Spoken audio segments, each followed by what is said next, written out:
Hello and welcome. You've tuned into our WION-VoA Co-Production. I am Hem Korsoro and let's begin. In a virtual event with frontline healthcare workers this week, US President-elect Joe Biden warned that his team is going to be behind by weeks or months in the country's pandemic planning unless the Trump administration stops blocking the transition process. White House correspondent Patsy Widakuswara has the story. As the U.S. surpasses 11 million cases of COVID-19, President-elect Joe Biden slammed President Donald Trump, who refuses to concede that he lost the election, denying Biden a smooth transition that would include sharing information about the pandemic.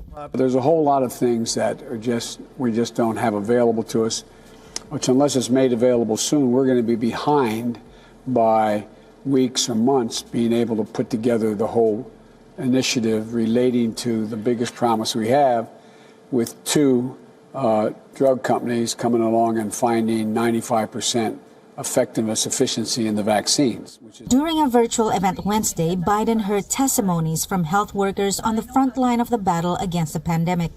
I'm sorry, I'm so emotional. No, it's just... You got me emotional. Earlier this week, Biden warned that more Americans may die from the virus if the transition is further delayed. Meanwhile, the Trump administration is touting achievements in vaccines after U.S. pharmaceutical companies Moderna and Pfizer reported initial results showing their vaccines to be over 90% effective. By the end of December, we expect to have about 40 million doses of these two vaccines available for distribution, pending FDA authorization, enough to vaccinate about 20 million of our most vulnerable Americans. Despite encouraging vaccine news, Biden is facing an uphill battle when he is inaugurated in January. I think the incoming administration is going to face a lot of challenges in terms of getting people to cooperate with best practices for public health while everyone is focused on exciting news about a new vaccine. In the best case scenario, it's going to be months and months before a vaccine is manufactured and distributed and administered to a critical mass of the population. The Trump campaign continues to mount legal challenges in several states, including the latest demand of a partial recount in the state of Wisconsin, which Biden won. Patsy Widakuswara, VOA News.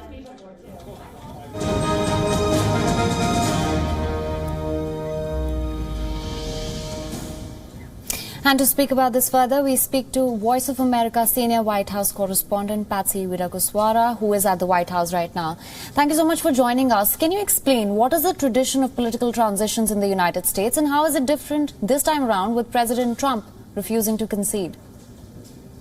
Well, traditionally in the American political system, once a candidate receives at least 270 electoral votes. This is again a reminder that U.S. elections are not won by the popular vote, but by the number of electors that each candidate wins based on the elections on each state. Once somebody exceeds that number of 270, usually the other candidate would give them a call and say, congratulations, we ran a good campaign and that kind of thing. And then that person, the loser, would have some sort of concession speech, and that will allow the winner to have a victory speech. And then the transition would happen where both teams from both campaigns, from the outgoing administration and the incoming administration, work together in terms of everything, right? Both the economy, intelligence, the new president-elect will receive intelligence briefings just to get him ready on the first day of inauguration so he can go up and running to run the country. And this smooth transition of power and also a peaceful transfer of power has been a mark of American democracy for generations. And so this is indeed unprecedented in a way that, the President Trump refuses to concede. However, I would remind you that also in the year 2000, there was this kind of long period of uncertainty when at that time Al Gore from the Democratic Party refused to concede to the election. Actually, he gave a concession speech and then retracted it, and it went through this long drawn-out battle up all the way up to the Supreme Court, and the U.S. election was not decided until 36 days later. And now here we are, the same thing kind of happening with President Trump's campaign, launching all sorts of legal lawsuits, particularly in states, in key battleground states, including in Michigan, as I mentioned in my report, as well as Pennsylvania and a number of other states. So there's a lot of uncertainty that's going on right now. All right. Also, ultimately, what is the goal of President Trump by refusing to concede and cooperate in a smooth transition? Can the American people still have a new president if Trump does not concede?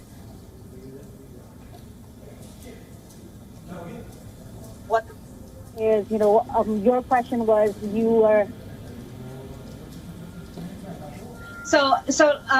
So what I caught from your question was, what is the ultimate goal of President Trump? Well, based on the conversations that I've had with Republican strategists, as well as statements from the Trump campaign, right now their strategy in terms of legal strategy is that, knowing that these legal challenges that they're mounting may not come to fruition in the way that they want, one of the things that they're considering is to kind of convince states not to certify the result of the election. And in fact, in some states where it's controlled by Republicans, having this idea of state electors change their votes, not based on popular vote and not vote for Joe Biden, but for President Trump.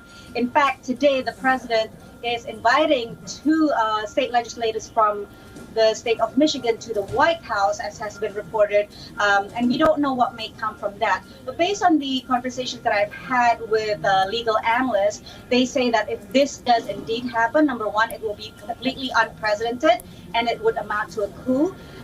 And also, it would seem very unlikely to happen. But as we know, there's so many things that have been very unusual and irregular in terms of this U.S. election in the 2020. So we'll have to see what happens. A couple of dates to look forward to is that by mid-December, that is the time when state electors have to formally cast their votes to be the for the next president and vice president of the United States. And by December 8th, all these legal challenges will have to be resolved. So even though under the U.S. Constitution, there is no mandate that says the loser will have to concede before the winner can be declared the winner, but the states do have to certify the results of the election. And that is what we're looking forward to in mid-December.